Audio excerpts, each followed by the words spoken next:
سلام بچه های عزیز. شنید مرحمت کرده. بچه های عزیز، درس اولین ما ساعت تربیوی ما بخشیده به روز دانش و درس صلح آغاز می نماییم. پیش از آن که من درس را آغاز نمایم، همه شمایان را با روز دانش درس صلح تبریک نموده به همه شما خوانش خوب و علا تمنا دارم. بچه های عزیز، امروز در تمام گوشه و کنار وطن ما روز دانش و درس صلح با تنتنه جشن گرفته می شود. من حاضر می بینم که همه شما با سر و لباس تازه و آزاده، با چهره های خندان، با یک جهان آرزوی و امید به این درگاه مقدس، به درگاه علم و ادب آمدید. همه شما به یک مقصد، به مقصدی که مکتب را با خوانش خوب و علا ختم نمایید. بچه های عزیز، ما امروز به مؤسسه بار نخست قدم خود را رنجه نمودید. شما میدونید که دانش را از کجا می آموزید؟ آفرین. مکتب چه خیلی جای است؟ جایگاه دانش آموزی. مریم؟ درگاه کسب و هنر. خانه دوی ما. آفرین. بچه ها، ما دانش را از کجا می آموزیم؟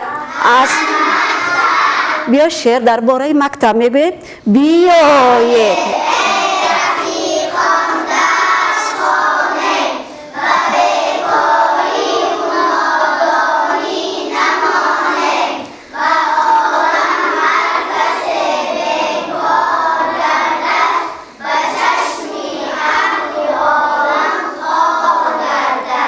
بچه های عزیز، ما در کدام جمهوری زندگی میکنیم؟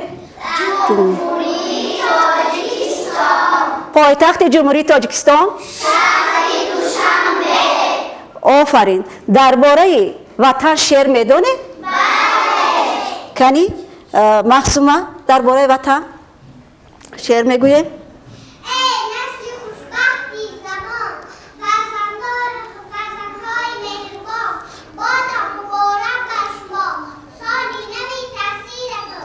محمود و مریم؟ وطن سرشتی من، بقا و سرنوشتی من، زمینی زرد و وشتی من، بیشتی من. سمیه؟ ای وطنم جان من، صبح فروزان من، هر در دیوار تو قصر و سروبان من. آفرین. بچه های عزیز، ما شکرانه از این دولت و از این مملکت میکنیم که من بینید ما در این خیل سیمخانه های تازه و آزاده، در فضای کشاد، در وحدت ملی عمر به سر میبریم. ما بچه های تمام دنیا میخواهیم که در دنیا صلح باشد. صلح در همه دنیا، جنگ در مریم؟ باعثی تبسم کودکان و شادی مادران روی زمین می‌گردد. صلح به مانند آفتاب زمین را زیب و زینت می‌دهد. صلح نگهدارنده نسل آدم است. آفرین. مخصومه با درس صلح است آغاز تحصیل، صلح و امانی، پرواز هر دین، آسوده مردم، دنیاست رنگین، رفشن روحی بخت از ماه و پروین، چشم ستاره در کودکان بین، خندیدن شمس در مادران بین.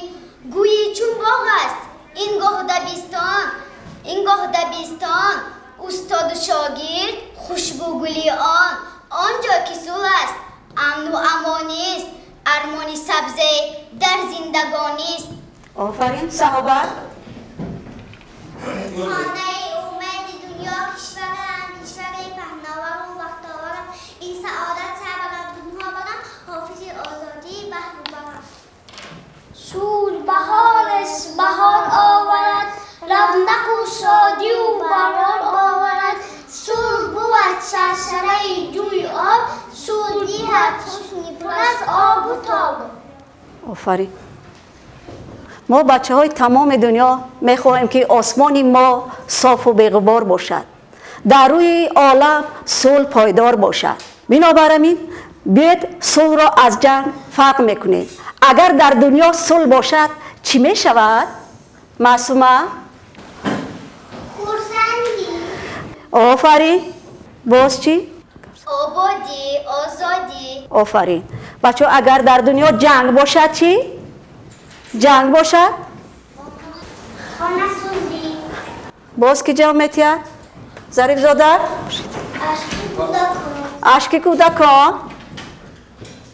خانه ویرانی. آفرین. بچه های عزیز شما میخواید که در دنیا جنگ باشد؟ ما نمیخواهیم که در دنیا جنگ باشد، میخواهیم که دنیای ما آسایشته و آرام باشد.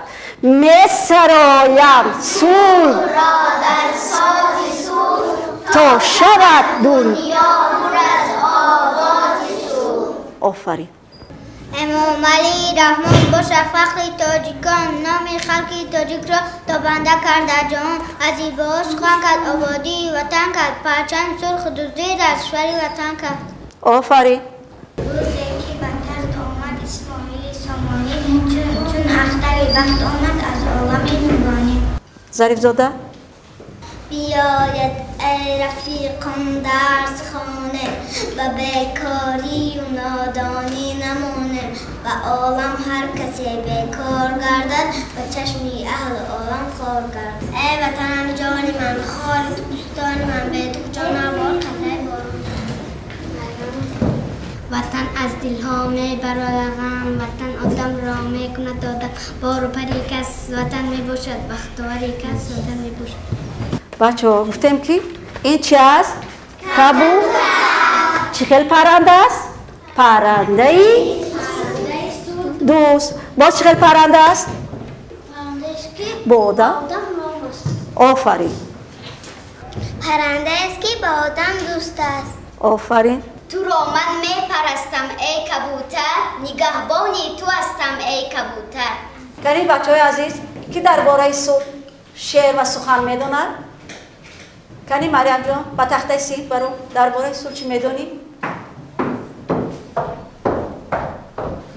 صلح باعثی تبسم کودکان و شادی مادرانی روی زمین میگردد. صلح به مانند آفتاب زمین را زیب و زینت میدهد. صلح نگهدارنده نسل آدم است. با درس صلح است آغاز تحصیل، صلح و امانی پرواز هر دل. آسوده مردم دنیاست رنگین، رفشن رهی بخت از ماه و پروین. چشم ستاره در کودکان بین، خندیدن شمس در مادران بین. گویی چون باغ است این گاه دبیستان، استاد و شاگرد خوشبو گلی آن. آنجا که صلح است امن و امانی است، ارمان سبز در زندگانی است.